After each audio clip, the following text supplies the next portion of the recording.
Welcome to Pause for English with Amber and Aaron, where learning English is fun and easy for everyone. Stop. Right there. Drop that heavy grammar book and listen to me. Today, we are discussing the invisible wall that every English learner eventually hits. It is not a lack of vocabulary, it is not a misunderstanding of past participles, it is fear. Oh, fear is the worst, Aaron. It's like when I see a vacuum cleaner, my brain just stops. For English learners, it's the internal judge. You know that voice, right? Indeed, the internal judge is that tiny critic in your mind that evaluates every syllable before it leaves your mouth. It asks, is that grammar correct? Is my accent too thick? Do I sound uneducated? While you are busy answering those questions, the real-world conversation has already walked away. I saw this happen with my friend Elena. She's a brilliant software engineer. She can code things that would make a supercomputer sweat. But in meetings, she was the silent expert.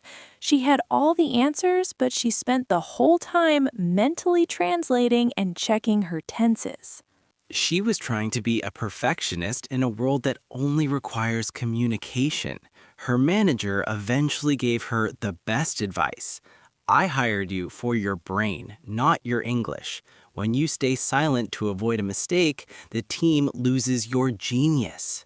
That was her aha moment. She realized her silence was a bigger mistake than a wrong preposition could ever be.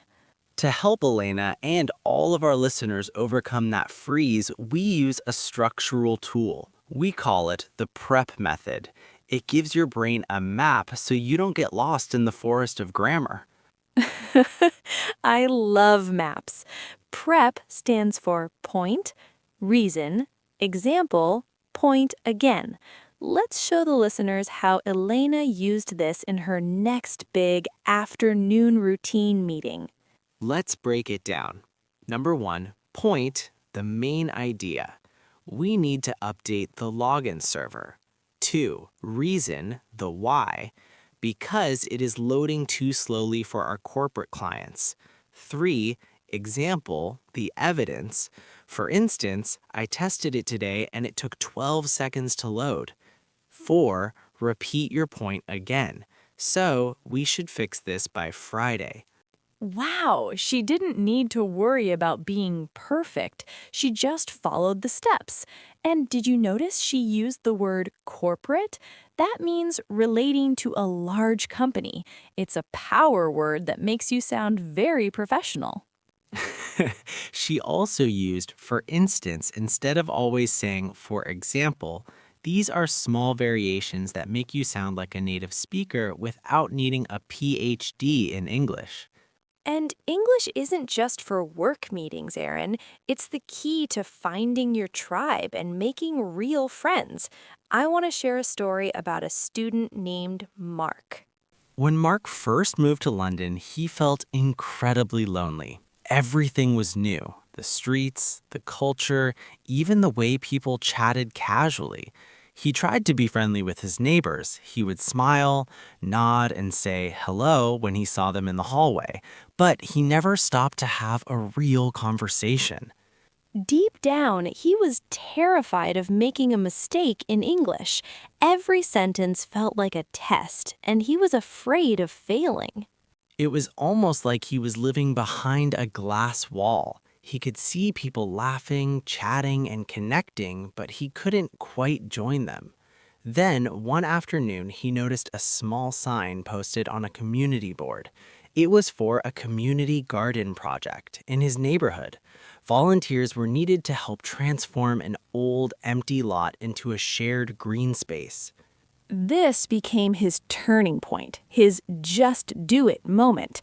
The second he picked up a shovel, something changed. His internal judge, that voice telling him not to speak, had to stop talking because Mark had to focus on the task. He realized something important. The plants didn't care about his grammar. They just needed water, sunlight, and attention. Exactly.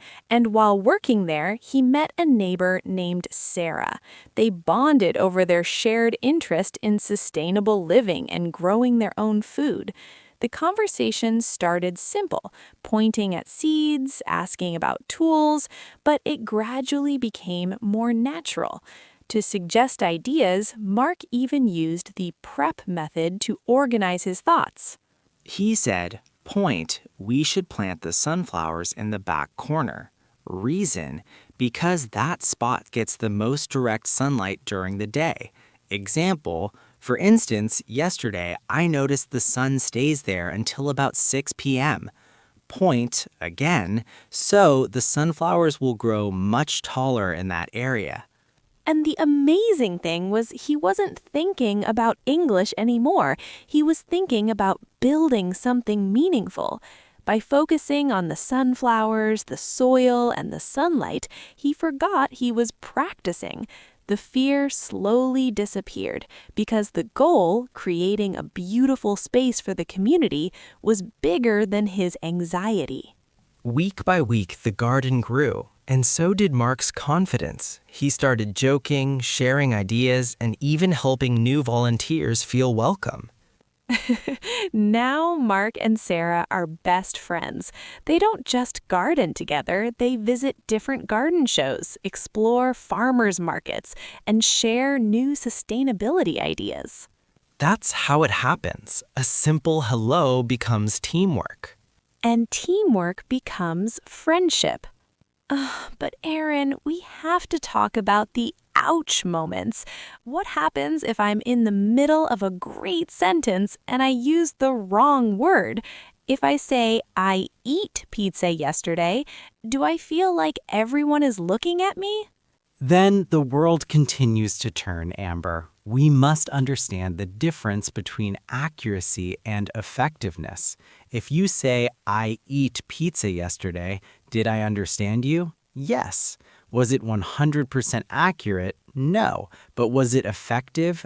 Absolutely. You have succeeded in communicating your thought. So I don't need to go hide under the sofa? Not at all. In fact, most native speakers make mistakes too. We stumble, we stutter, and we forget words. To help our listeners, let's open the Mistake Survival Kit. It has two main methods. Method 1 is the bridge phrases. Oh, I love bridges. They get you from one side to the other. Exactly. When you realize you've made a mistake or the other person looks confused, don't stop. Use a bridge phrase to reset the connection. What I mean is, let me try that again. How do you say, I'm looking for the word for... That's so helpful. It's like saying, wait, let me fix this bridge before we keep walking. It shows you are in control of the conversation, even if you aren't in control of the grammar yet.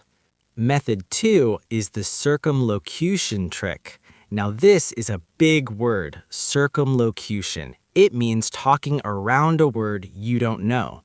Like, if I forget the word leash, I could say, the long rope for my neck walk?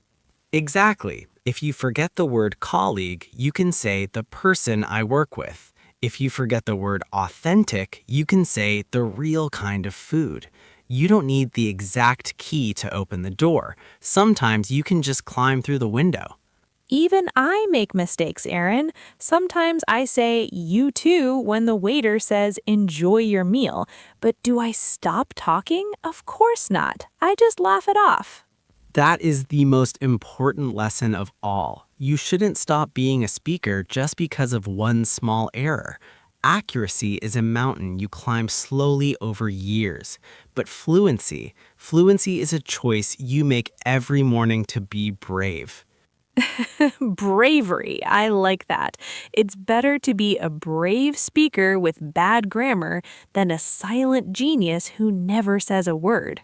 Stop being afraid. Your English is a bridge to the world. Now go out there and start a conversation.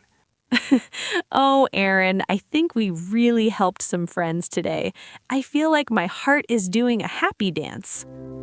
I believe you are right, Amber. Remember, listeners, English is not a test you have to pass. It is a world you get to explore.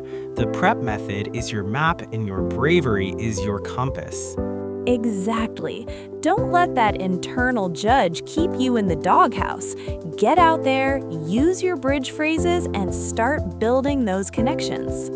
Thank you for spending your time with us here at Paws for English. It has been an absolute pleasure guiding you through the garden of language today.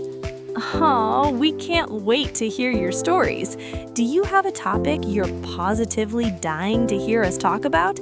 Or maybe a mistake survival story of your own? Please let us know. Your ideas are the seeds that help our community garden grow. We listen to every suggestion you send our way. Until next time, keep your head high and your words flowing. We will see you in the next episode. Goodbye.